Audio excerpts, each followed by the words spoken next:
2020년 폴더블 스마트폰이 3종이나 공개되면서 스마트폰 시장은 한껏 뜨겁게 달아올랐습니다. 삼성전자는 세로로 접히는 또 다른 패러다임이 갤럭시 Z 플립을 공개했고, 화웨이는 전작 대비 재질만 달라진 이른바 사골폰 메이트 XS를 3월 출시 예정입니다. 중국 레노버가 모기업인 모토로라는 삼성전자의 갤럭시 Z 플립과 똑같이 생긴 세로 폴딩 스마트폰인 레이저 폴더블을 출시했고, 삼성전자와 정면 대결을 펼치게 되었는데요. 갤럭시 Z 플립은 중국에서 출시 9분 만에 매진되는 등 높은 인기를 얻고 있는 데에 반해 레노버 모토로라 레이저 폴더블 폰은 처참한 성적을 거두는 상황입니다. 똑같은 클램쉘 폰, 같은 카테고리임에도 이런 세계인들의 반응에는 분명히 이유가 있을 것입니다. 마침 최근 삼성이 Z 플립과 모토로라 레이저는 슬금슬금 내구성 테스트 자료들이 올라오기 시작했습니다. 해외의 유명 IT 유튜버 제리 릭 에브리띵은 갤럭시 Z 플립이 출시와 함께 본격적으로 레이저와의 비교를 진행했는데요. 그 결과가 세계를 떠들썩하게 만들고 있어 화제입니다. 삼성이 갤럭시 Z 플립은 지난 1세대 폴더블 폰 격이었던 갤럭시 폴드 제품에서 불거졌던 힌지와 디스플레이 간의 유격 이슈를 매우 큰 교훈 삼아 신제품을 개발했다는 평을 받고 있습니다. 갤럭시 폴드의 개선판처럼 힌지와 디스플레이 간의 유격이 발생하지 않도록 T자형 마감 처리를 해두어 디스플레이 틈새를 통한 외부 이물질이 침투하지 못하도록 막았습니다. 삼성전자는 여기에서 멈추지 않고 힌지와 디스플레이가 근접한 내부에 마이크로 커팅 섬유를 부착하여 힌지의 상하 좌우 틈새를 차단하여 이물질이 추가 진입을 효과적으로 억제하는 아이디어를 적용했습니다. 이는 디스플레이와 힌지 혹시 모를 마찰도 효과적으로 막아줄 수 있기 때문에 추가적인 불량 이슈를 원천 차단하는 방법으로도 평가받고 있습니다. 전작 폴드의 힌지처럼 정교한 기어 여러 개를 사용하여 클램쉘의 특성상 사용자가 어떤 베젤이 위치해서 어떤 강도로 화면을 펼치고 닫든 동일한 느낌을 제공하고 부품 간의 힘이 분산되는 원리를 통해 힌지 자체의 내구 수명을 최대로 늘리는 설계를 채택했다는 점도 주의 깊게 살펴볼 부분입니다. 무게를 최대한 줄이면서 이런 솔루션을 적용하기란 쉽지 않죠. 이제 본격적으로 해외 유튜버 제리 릭 에브리띵이 분해한 모토로라 레이저 폴더블 폰을 살펴봅시다. 그가 레이저 폰을 역방향으로 꺾었을 때 플렉시블 OLED 디스플레이는 힌지 부분이 돌출된 부품 때문에 화면에 손상이 가해졌습니다. 선명하게 남은 찍힌 자국 보이시죠? 후면 커버를 모두 분리하고 상 하단에 나뉘어 있는 메인보드와 배터리를 분리하고 나니 힌지 부분에 철제 부품이 보입니다. 아마 디스플레이를 고정해주는 역할이지 않았을까 싶습니다만 곧 외부 충격으로부터 디스플레이를 찍어버리는 역할을 했죠. 힌지를 반으로 나누어 봅니다. 양쪽을 고정시키는 클립을 뽑았습니다.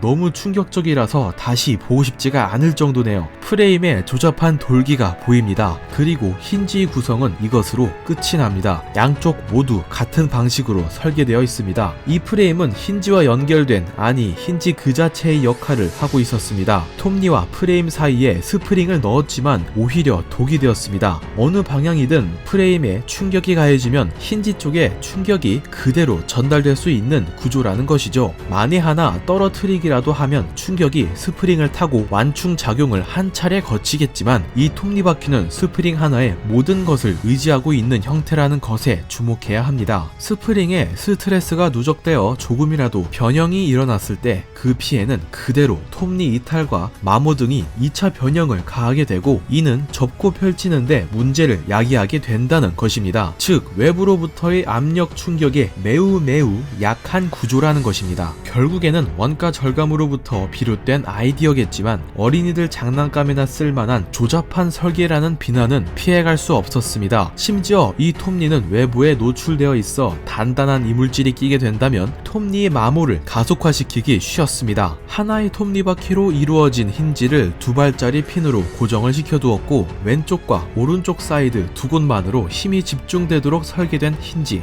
미국 IT 매체 시넷에서 폴딩 기계로 테스트했을 때 3만 회를 넘어가기 전에 고장났던 이유도 여기에 있었습니다. 삼성전자의 갤럭시 폴드가 약 12만 회를 버텨낸 것에 비교하면 상당히 처참한 수치라고 볼 수 있습니다. 기계가 양쪽 바깥에서 안쪽을 향해 힘을 가하도록 장착되었고, 그 상태로 수만 번을 접고 펼치니 당연히 이 양쪽 부품에만 힘이 집중되었고, 메인 프레임과 톱니 간 스프링 의존 구조는 이 힘의 전달과 집중을 스프링에게 몰아주는 역할을 했습니다. 그 그 결과 스프링에 변형이 가해져 톱니 이탈 또는 변형이 쉽게 가해졌고 더 이상 접히지 않는 폴더블 폰이 된 것입니다. 모토로라는 당연히 자신들이 설계했고 그 설계의 단점도 잘 알고 있었으니 시네시테스트는 방식부터 잘못되었다는 비난을 했던 것이죠. 모토로라는 아니 레노버는 이에 대한 해명 영상으로 단지 26초짜리 그것도 6번 펼치는 모습을 보여주어 논란이 된 적이 있습니다. 시네시 폴딩 기기와 레노버의 폴딩 기기 차이점은 분명히 느껴지실 것 같습니다. 시넷과 레노버는 각각 모토로라 레이저 폴더블 폰이 어떤 점을 테스트한 것인지 나머지 판단은 여러분들에게 맡기겠습니다.